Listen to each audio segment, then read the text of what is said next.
નમસ્કાર દર્શક મિત્રો, હું છું રૂપલ લુણીચિયા. સંપૂર્ણ ન્યૂઝમાં આપનું સ્વાગત છે. ડીસા સહિત બનાસકાંઠા જિલ્લામાં છેલ્લા 2 દિવસથી અનુભવાતા સખત બફારા અને ઉકળાટ બાદ ગત રાત્રિના સુમારે તેમજ સોમવારે સાંજના સુમારે જિલ્લાના કેટલાક ભાગોમાં અચાનક વરસાદ વરસ્યો હતો, જેના કારણે ચોમાસાનો વહેલો પ્રારંભ થયો છે. જોકે આ કાળે આવેલા વરસાદે ખેડૂતોની ચિંતામાં વધારો કર્યો છે. પ્રાથમિક અહેવાલો મુજબ આ વરસાદને કારણે બાજરીના પાકને વ્યાપક નુકસાન થયું છે અને ખેડૂતોના મોઢે આવેલો કોળિયો છીનવાઈ જાય તેવી પરિસ્થિતિ સર્જાઈ છે. તૈયાર થઈ ગયેલા બાજરીના પાકને વરસાદથી મોટો ફટકો પડ્યો છે. તે જ રીતે મગફળીના ખેડૂતોને પણ રાતા પાડી રોવાનો વારો આવ્યો છે, કારણ કે વહેલા ચોમાસાના કારણે મગફળીના પાકને પણ ભારે નુકસાન થયું છે. ખેડૂતો જણાવી રહ્યા છે કે ચોમાસું વહેલું બેસવાથી તેમને સૌથી વધુ નુકસાન થયું છે.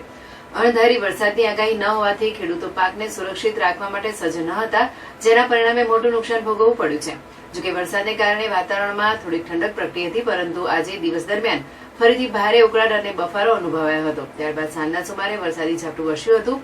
હવામાન વિભાગ દ્વારા આગામી દિવસોમાં વધુ વરસાદની સંભાવના અંગે કોઈ સ્પષ્ટ આગાહી કરવામાં આવી નથી, જેના કારણે ખેડૂતોમાં અનિશ્ચિતતાનો માહોલ છે. જિલ્લા ખેતીવાડી વિભાગ દ્વારા નુકસાનનો સર્વે હાથ ધરવામાં આવે અને ખેડૂતોને યોગ્ય વળતર મળે તેવી માંગ ખેડૂત સંગઠનો દ્વારા કરવામાં આવી રહી છે.